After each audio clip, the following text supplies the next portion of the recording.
this is temporary. This is just space, right? What I'm saying is developing a data tool that recognizes predictively the possibility of a mistake. Here's the example. Had they had this tool before the Enterprise took off, they would have never lifted off because that O-ring would have been defined. It wouldn't have taken a physicist like Feynman to recognize that that frozen O-ring is what caused the explosion and killed all those people. So what I'm saying is, my John and Deloitte too said, you can plug that in then to any organization, whether it's Microsoft or it's Boeing or whatever. This could become a master tool that anticipates what are the likely mistakes that are going to occur given the data set you're going to be adjusting. So if you're interested in this, email.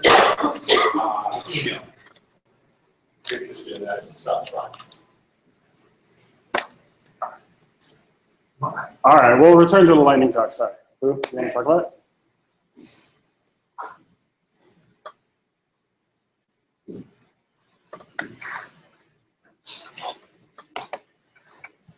So I'm Apu again. This lightning talk isn't about something that I've done. This is more in the nature of learning our subject before we jump into it. And so we've, I don't know if this is a term that people have in this room have heard a lot. Some of you probably have, and some of you might not have. But it helps to talk about what housing first is by distinguishing it from what it isn't. So other approaches involve prerequisites before you provide housing to homeless people, and those involve, for instance, meeting prerequisites such as either getting sober or at least getting into treatment for getting sober, and usually a sort of transitional houses with various restrictions before they can actually get into permanent housing, which is what most of us, or all of us, are used to. And it seemed to make sense to people at the time. The housing first approach has a different strategy, and it says there's no prerequisites, so it gives people housing before asking them to get sober or get into treatment. And it is oriented towards permanent housing right away. That's not always the case for housing first, but that's the idea. There's also rapid rehousing, which is not intended to be permanent. And that's, again, the idea where you're trying to get people into housing right away without putting, without them having to prove themselves first. And the idea behind this is you need the stability of housing to make other changes in your life before you. So you're sort of putting the cart before the horse, where you tell people get your lives all fixed up, and then we'll house you. And it turns out it's supported by evidence, which is why it's been talked about quite a bit lately, and it's sort of been championed by state governments and city governments all over, and that's the reason is because it has sort of proved itself.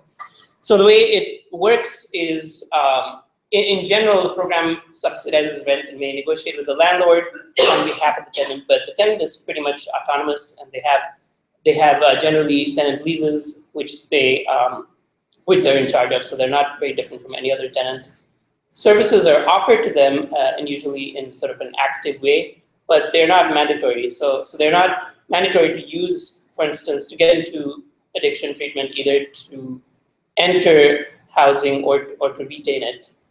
And the places it's been used are, I mentioned a couple, there are obviously more than this, but the one that did get a lot of hype because of the fact that it was an early program that worked pretty well was called Pathways to Housing in New York City. And then right here in Seattle, we have a facility in Eastlake, which is, that's a picture of it. And this is specifically for homeless people with severe alcohol problems. So when I said it's supported by evidence, here's what I'm talking about. So there's a bunch of studies that have shown this, but the two that I want to mention, the first is this is pretty much the gold standard in data science, which is, it's a randomized control trial, which means it arbitrarily picked some people to enter a housing first program and a control group that were in the in sort of the standard approach, which in this case was called it's called continuum of care. And what you can see is that the in the graph you'll notice that the people in housing first are getting off the streets fairly quickly, and then they're sort of retaining that, so they're able to not only spend less time homeless right away, but actually after about 2 years retain that stable housing. And so this is, as I said, this is the gold standard because there aren't really confounding factors since we did split up the people arbitrarily into experimental control groups. The other studies are show similar things. They're generally not randomized control trials because it's either impossible or unethical or both. There's a non-randomized control trial study which is about the Seattle, the 1811 Eastlake facility that I was talking about. And what that showed was something else. It showed there were significant cost savings. So the idea is when you have people in housing, they're not using other services which are designed for crisis situations. So that's any sort of police intervention or jail time, which is pretty horrible, is also very expensive. ER is always more expensive and so forth. So the idea is by cutting down the use of those crisis services, you're not only doing people a favor, you're also it ends up being much cheaper and to the public. And what this study showed was for these people. Now these are, of course, as I said, people with severe alcohol problems, so they're probably more. They tend to use crisis services more than maybe homeless people on average. But in this case, it brought down the cost from about $4,000 per person per month to about $1,000 per person per month after 12 months, I believe. So the idea is the Housing First program might seem expensive at times, but it actually pays for itself by reducing the use of other public services. And I haven't really cherry-picked these studies. These are other studies that pretty much shown the same thing. The criticisms are that there haven't been a lot of control studies. So I mentioned one control study in the previous slide. There aren't a lot of these, as I said, because it's kind of hard to do. And so what studies there are often hinge on these successful programs. So the Pathways to Housing program is the one that has produced a lot of, for instance, literature that talks about this. But having said that, the same article which did a survey and pointed out that there aren't numerous controlled studies on this topic did acknowledge that whatever we have pretty much indicates that Housing First is effective. The other criticism, which is more local to us, is the Low Income Housing Institute has pointed out that our recent, in Seattle, our recent promotion of Housing First, which is basically diverting public funding from our existing transitional housing programs and shelters, might actually do more harm than good potentially, because you're replacing things that have been shown to work with something that some expert decides and hasn't been proven. The other criticism is that we do have a unique situation in Seattle with high market rate rent, which means that any program that involves the taxpayer paying landlords for housing on the open market is going to be kind of expensive because of that. So this is just something to keep in mind. The main message I want to get across is that there is pretty clear empirical support for Housing First, but we shouldn't really treat it as a silver bullet and expect that it will fix everything. So the articles I referred to are here on the last slide, and I'm going to share this deck on Slack so you can refer to it later. The one thing, if you only read one of these, I would say pick the third one, which is from a federal agency on homelessness called USICH, and that gives a fairly good overview of housing. So and it also has resources to learn more about the topic. So that's it. Yeah. What is the revenue housing? What is what? Revenue housing. Rapid rehousing.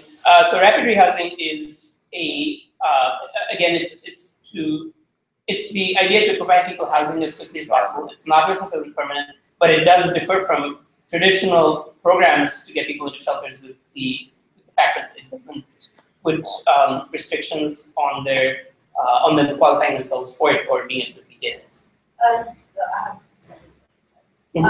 So second question is, when you mentioned that after 12 months, the stay in-house wages drastically higher. Do we conclude it's because they start realizing having a house, having a stable life is better, so they start to become jobs, or because they just enjoy the staying at government assistance? I don't know the answer to that. I think that might be very critical in terms of like, because you want one way you compare to costs, leave them in the street, the cost is very high, you ER everything. But on the other hand, the other goal is not just get them out of the street, it's also to try to bring them back into a more hospital.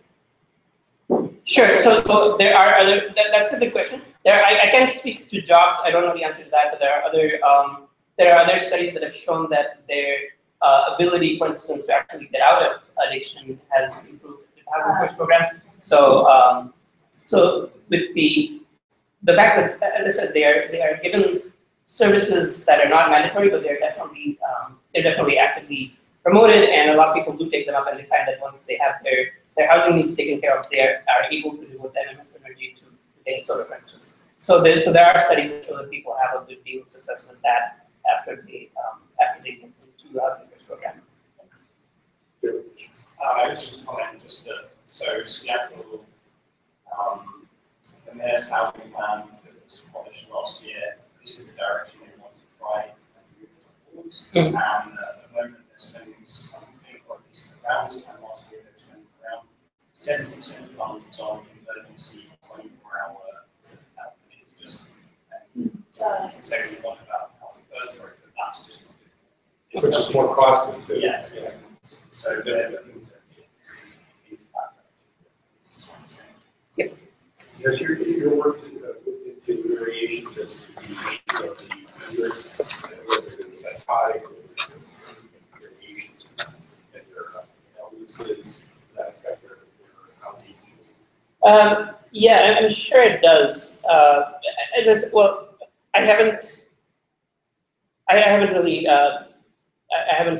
researched this myself, but yeah, I guess this is not really the answer to the question, but the DESC Center in Eastlake does, it's talking about people with alcohol problems. It's also people that use crisis services a lot. Yeah. So it does focus on what are considered people that are most at risk for homelessness. I don't know, of course. And those populations vary by temperature, by weather, by the illnesses that they have. I mean, there's incredible variables. Sure. In Miami, there's going to be a totally different housing problem, but you're talking locally. Well, the one study that I was looking at was about Seattle's facility. The other one, as I said, was in New York. And some of the other housing first programs that have, sort of have become famous are, there's one in Toronto and a couple others. Yeah, that other country. Yeah. Yeah, because the other thing too is that when we're making up our projects, if we think about having legs, will this help Chicago, will it help Denver, will it help New York City, will it help Jersey? I think that was underlying. Oh, I see. Yeah, it just happens that we've talked about rainy cities so far, but I imagine it's a group of those as well. Good, thank you. Thank you, bro.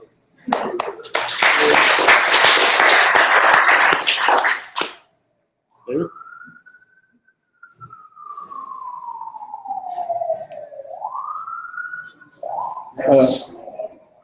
Okay.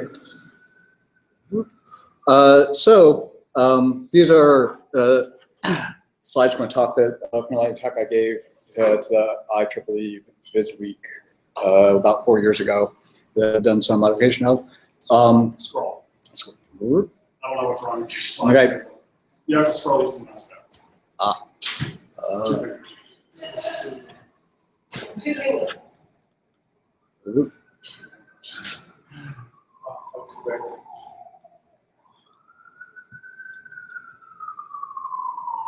Okay.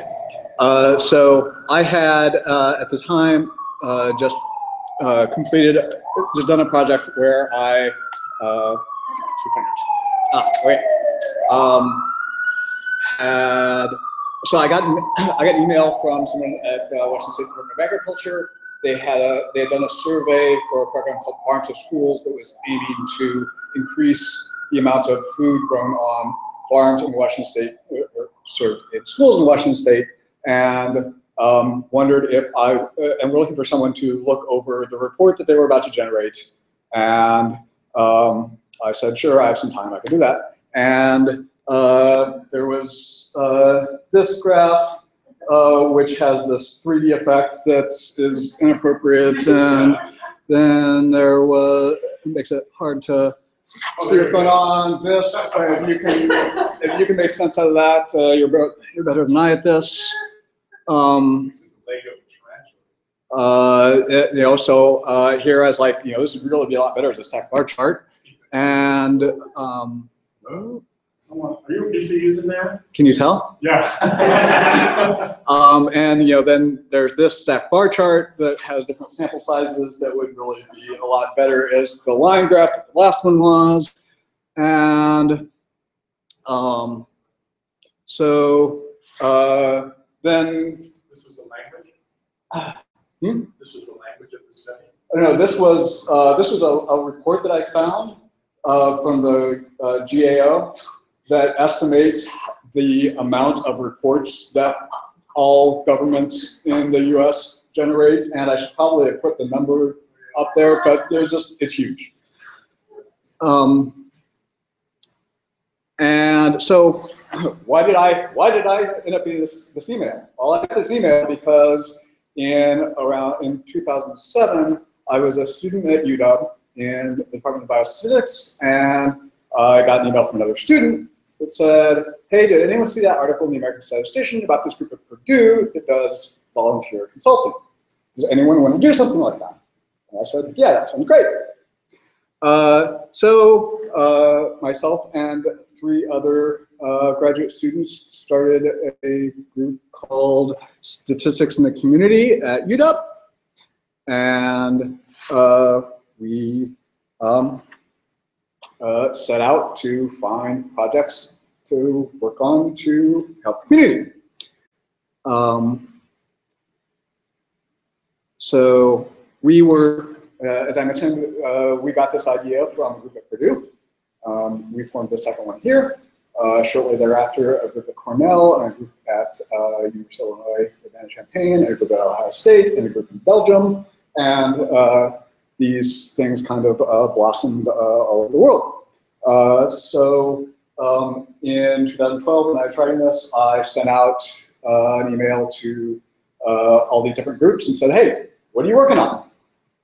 And these were the answers that I got. So the group at Purdue had done a project for their public library. What sort of materials do people most enjoy the fact that the library has? And they determined that they should get more DVDs and fewer books. And they also worked on a project to, so the city of West Lafayette wanted to build a new industrial park, and they surveyed citizens about where this should be and where the road's going to go. And so these students analyzed those surveys and made recommendations about that. The group at Cornell did market research for a local theater troupe. The first project that we got here was for the Shoreline Bothell North Shore Fire Department. They wanted to, they had started using peer evaluations in their promotion decisions, and they were interested in how they could make that fair among different station houses,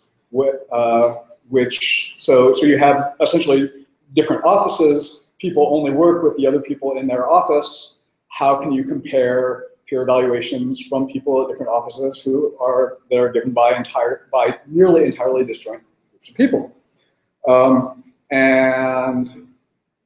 Then we also got a project with the ACLU for their education group, and they came to us with a question about determining racial discrimination in punishments, and determined that, but the data they had was all anonymized, so you didn't know whether someone was, so you might have 3 different entries that you don't know whether that's the same, whether that's 3 different people, or that's the same student getting caught again and again and again. But so he said, well, we could talk about doing something for that, but this would be pretty cutting edge research. We could do some kind of expectation maximization algorithm over a latent variable, but that'd be complicated. And they said, well, how about this other?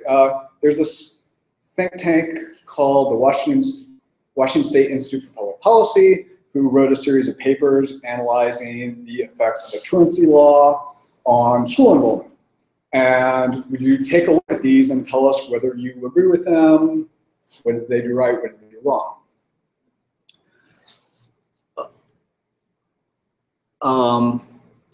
I more recently went back, and I'm still on their mailing list despite not having been a student for 7 years. And I just went through and found emails that they've gotten from different people asking if they could help in different ways. And we found that one of the best ways to get projects was to talk to the United Way. United Way was at the time attempting to increase the requirements on people. So nonprofits come to them asking for money to help support some program, and they were getting a little more insistent that people actually have data that their program is effective before they give them money.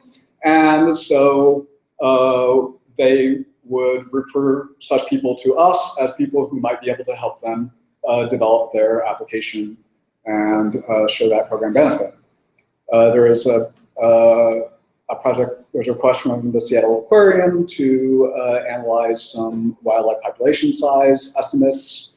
A group called the Hope Heart Institute that had a education program for under-resourced women that they wanted to evaluate the effects themselves. Animal shelter, looking at overcrowding. Some group called the Clinton Global Health Initiative that wanted to examine the vaccine supply chain in Ethiopia. And I think we worked with them for 2 years on that. There's a group called the Refugee Resettlement Office that was looking at the economic trajectory of refugee families and the communities that they enter. Sure. Mostly what I wanted to do was give this list of things that we did, and yeah. There's so let's see at the it took us about 6 months to find that first project. I'm not sure that this group has been around for 6 months yet. If you could take some of those ideas and send them to me, that could pass them on. Just to promote projects, potential projects. Yeah. And actually, so I'm happy to stop there. Do people have questions? Sorry, did I interrupt you? I have a question about, so some of the orgs that you work with are fairly local and small, and then you have the ACLU, which is pretty big, and I least somewhat bureaucratic. And so I'm just curious about how you talking to ACLU and why they wanted to hand off work to a So we got, so the ACLU project came because the guy that I carpool with to co-rec soccer games does volunteers with the ACLU doing IT stuff, and so they figured that he knows math, and so they came to him with statistics questions that were far beyond his ability to answer, and he felt that I might be able to give them a better answer than he could, and I said I can do one better. I've got a whole team of graduate students that are looking for stuff like this. So yeah, that actually was one of the one thing. So my last slide here is like Glenn Ross reference.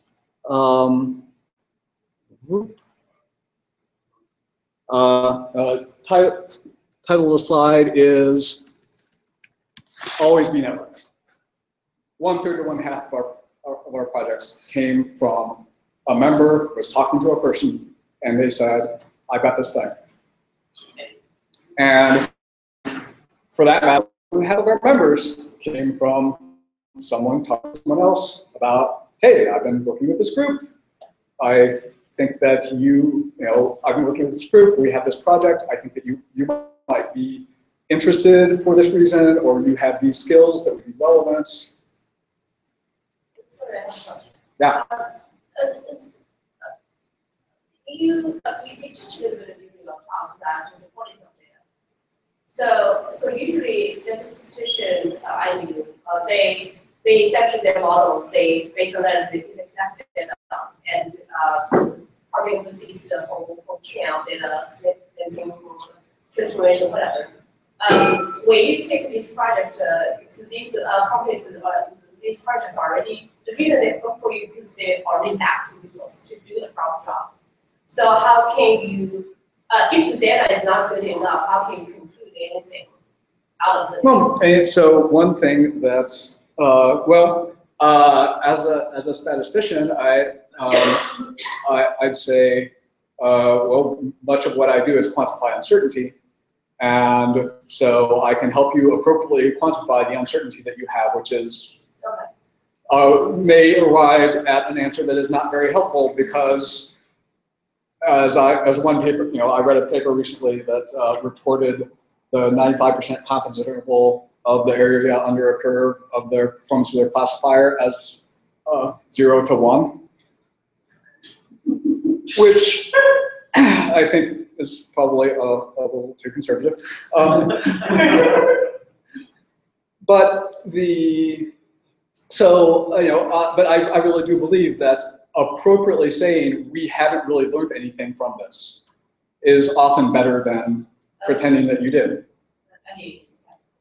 And another thing is that I think there's also a role in working with institutions to make them understand how they can collect better data. So for example, that schools survey that I worked on had a 25% response rate from the schools, and they had collected no information about what school district it was in, whether it was urban or rural, how many students did they have.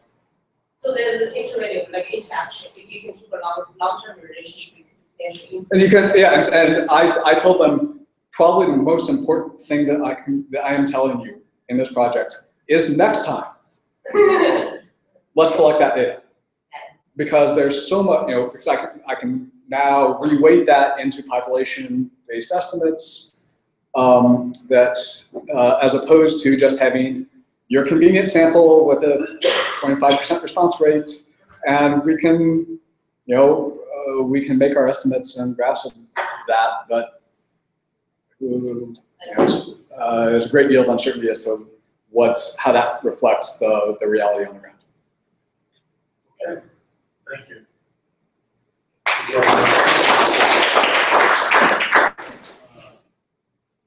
I'm going to piggyback. I was going to say much of that, so I'm glad you actually ended your slide on that. Regarding, so these lightning talks going forward, we've now done, I think this is our third one. These two you saw tonight were kind of meta both, like dealing with the broad issue of homelessness and housing first, as well as like just how to go find projects. These are good if you have these type of things you want to share with the group.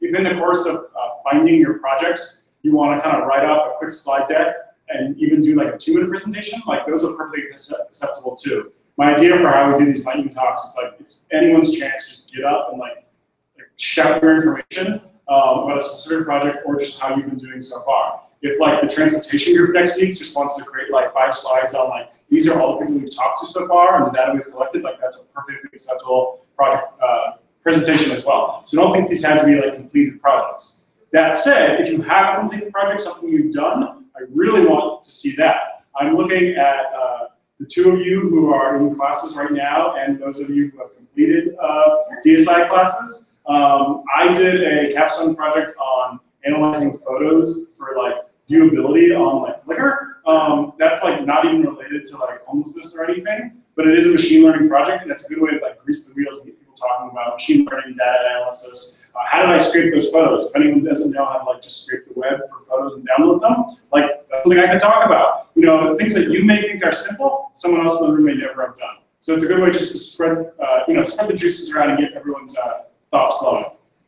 I'll start down. I just want to remind everyone, like, yes, we're looking for projects that, like, we could do anything from helping people design experiments to analyzing their data to helping them produce like machine learning models. We don't have to all be data scientists, or we don't have to just be doing like analysis on someone else's data. We could be looking for projects anywhere in the spectrum. So keep your eyes open and keep your mind broad to this kind of ideas. This is a very fluid organization. It's not a top-down, it's 3D, 3D center. Finally figured out how to not distract everyone while doing things on here. I'm going to bring up, so the people watching at home can actually see what we're doing. Give me a second. I think like 4 at last count, but at least one of those is my computer, and there could be other people in the room. So yeah, she's watching too. So maybe 2 people? I don't know. All right, so now you can do the images. All right. So this week we had our first like kind of leadership like meeting. It's not like a set thing. Anyone can join in the future. I don't know when the next one will be, but there's been some lingering thoughts that we haven't really talked about, which is like general, what's the organization, what's our mission? Do we need a mission statement? Do we need to be a registered nonprofit? These are all things that were discussed. I had hoped Ian would talk about this. He was one of the people there. He led a lot of discussion on Monday. He's not. He wrote up some notes. You're all welcome to read them. They're on Slack. If you're not on our Slack channel, come to me at the end of the meeting and get on the Slack channel. A lot of our internal discussions happen there. The meetup group is mostly just to kind of organize events, but otherwise everything happens on Slack so far. But I think Paul's going to talk about our results. Yeah, I can. You don't have to Slack back into 1 second. Essentially what we did. Okay. So, question 1: how do we encourage participation in this organization? How do we grow it? One. So think about it. We're all part of it.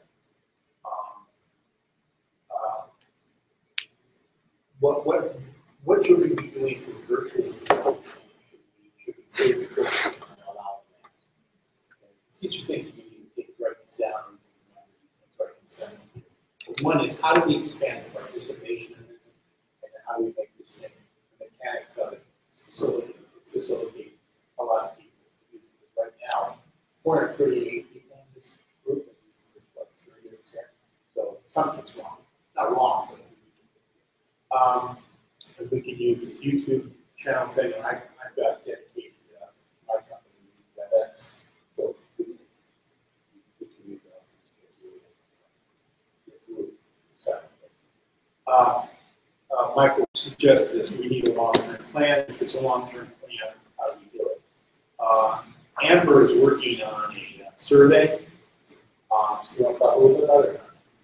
Again, basically we're kind of interested in what everybody in this group is interested in. So like, are you interested in being part of the project from the beginning to the end? Or do you really just want to come in just do machine learning, just do data visualization?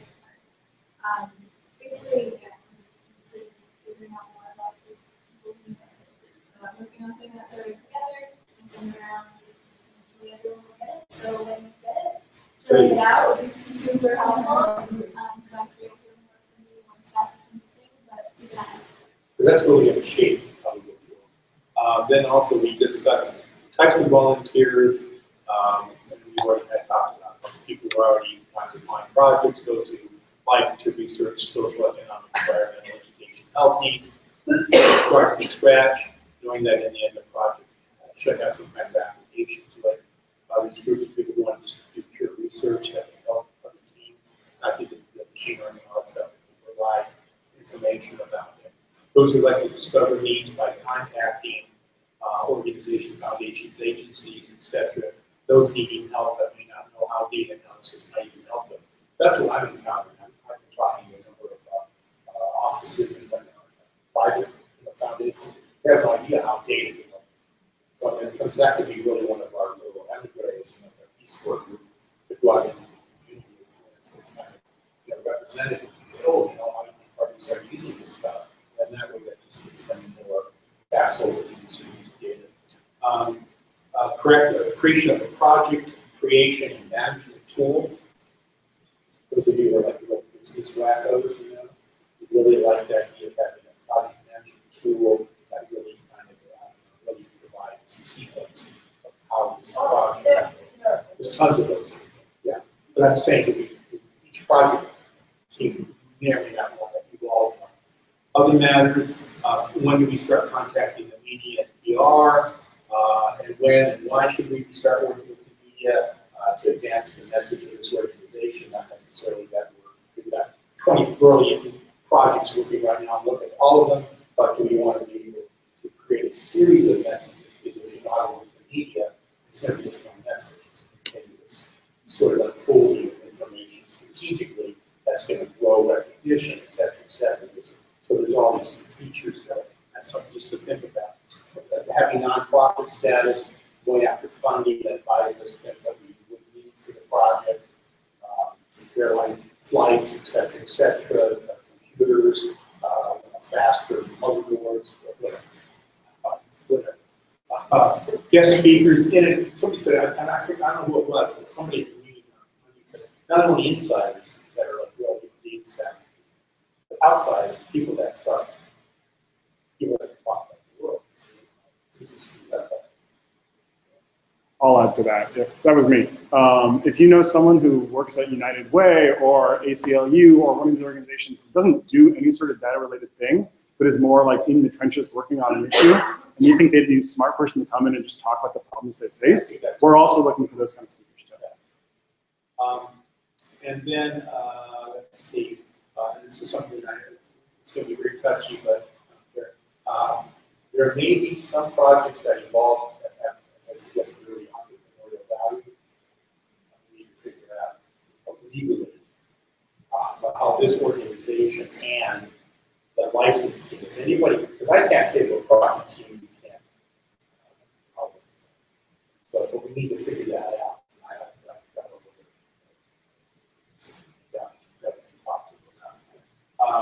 Okay, that's kind of the gist of it. One more thing I wanted to. Oh, there was one thing, I don't know if you maybe didn't get it down. So one of the things we talked about how to get people to come and just remain active is someone threw out the idea like, why don't we do anything social? Yeah. I'm a part of that. So that said, since I volunteered to like head up these like general meetings, two things about that. One, these general meetings so far have been like half organizational, like you've seen so far, and then the second half is always like we split up into our groups and everyone can work on their particular project. That's always going to be an option, but there's no requirement that your group needs to meet after our general meeting. Everyone can go, you can go home if you want to. But we'd love for you to stay because we're going to start at least every once in a while after these general meetings doing a social aspect. So assuming everyone's 21, I think everyone probably is, we'll probably choose a local bar, maybe Yard House, maybe some other place nearby, and just say anyone at 8 p.m. who wants to go, let's all go. If we can get 10 of us, I think that'd be great. So far, like everyone I know here is like, all I know about you is that you come to this thing. I know nothing about you, and it'd be nice if you actually felt like, you wanted to come back to the next one. So we're gonna try to be a little social as well. So look forward to, hopefully for the next one, we'll choose a bar and we'll go out afterwards. And then also I was thinking we could really try to get everybody, as many people together as possible. I would have a kind of holiday party, like 17th, I think. So it's a Saturday, I don't know if that's 17th. It's a Saturday, or 60 to 5 or something. Just at the hotel. Really, they try to get it catered, so get it 400. So I try to get many of them together. It's a free party. Food. Literally yourselves. Alcoholic affinities. You do that, free alcohol, just, you know, they're, oh, I don't drink. And then after an hour later, where are you? Just right under the table, dragging them out. You know? That's how that happens. Okay. All right. Okay. I think we've run through my, like, I'll have a plan and agenda for all the future meetings, so everyone will know what we're going to talk about ahead of time. But that said, open floor now. So the next couple ones have been scheduled. Paul didn't talk about it, but Paul has done a good job firming up the relationship here with GA. So they are set on hosting us through into 2017. So look forward to coming here. The next couple ones are scheduled. Paul, do you know off the top of your head when the next one is? Okay. So far, each event has only been on Meetup for like the next one. I'm gonna get on top of that. So all of our scheduled events will immediately be on Meetup. So you can sign up for like 4 in advance. So that'll change. That'll get better going forward. And then I talked with Sarah about that. I told her that we'd like that same 2 days every month. So that way, we have the thing. It's the second Tuesday, whatever. Because that helps a lot towards regularizing and stuff like that. Yeah, the 6th and then the 13th. Follow up? Okay. Use the Slack. Do you use Slack? No, but we'll start. Okay. Yeah. You're not the first. person. You're not the first person to say that. If anyone doesn't know what Slack is, it's a platform both like on your computer or on the web for like communication. It's basically a glorified message board, and that's what we're using it for.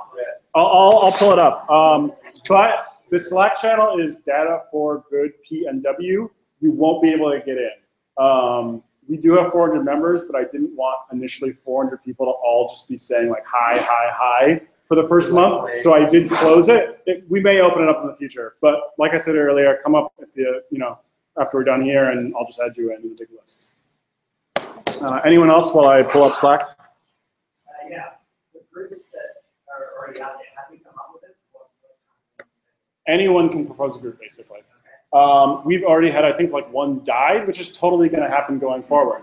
But we have homelessness, transportation, healthcare, education. Those are the kind of 4 active ones so far. If you think you have an area of expertise you want to get into, yell it out. Your interest is in energy. Does that include environmental sustainability and all of that? Yeah, I don't know. Yeah, but why don't you sort of become the head of that, okay? If you want to, you don't have to, but at least we can all posit that we have at least. So, because you've talked about, I've seen 3 or 4 people in the past, you guys have talked. So I think that would hurt the environment, because I'm working with Seattle, the Puget Sound Protection Group. That would be a natural part of the environmental studies. I don't think I need to do a demo, but this is Slack. It's on the computer. It's easy to use. Make sure I know I shouldn't have to remind everyone, but some people didn't know. Like, turn on your notifications if you have them off, or at least get 1 email a day or something. Like we do. I do use the everyone like tag to make general announcements on here. So make sure you're getting this. Oh, note for you. Have Will available at our time here, so that we people can see what he's set up there. Schedule a hangout at him. So if we pre-arrange it, so a group can come here and say, they want to query Will, and they can contact him to decide whether he is part of it. I'll talk. Yeah, let's do that afterwards. Any other just general questions? We have a lot of. I count probably at least 8 people here are new. So just want to make sure we're answering any questions you guys have, and you guys actually do want to come to the next one. We're going to break up into working groups after this, so you'll have a chance to kind of like, if you want to float around or just dive into one, you can do that as well. Any questions from the new guys? All right. Everyone, this is your first time here. Do you want to just like remind everyone, just raise your hand again, just so we see like, I don't know if people want to go like claim someone or like dragoon them in case you guys don't know what to do. All right. So there's a good number of you guys here. So I'm going to head up homelessness again. we'll just meet up in this like front area up here. If the other people want to claim their own areas. Medical over here. Education, will go back to the Back corner. And if transportation has survived, we can do the back corner. All right, thanks everyone, and we'll start getting more updates out to you guys tomorrow.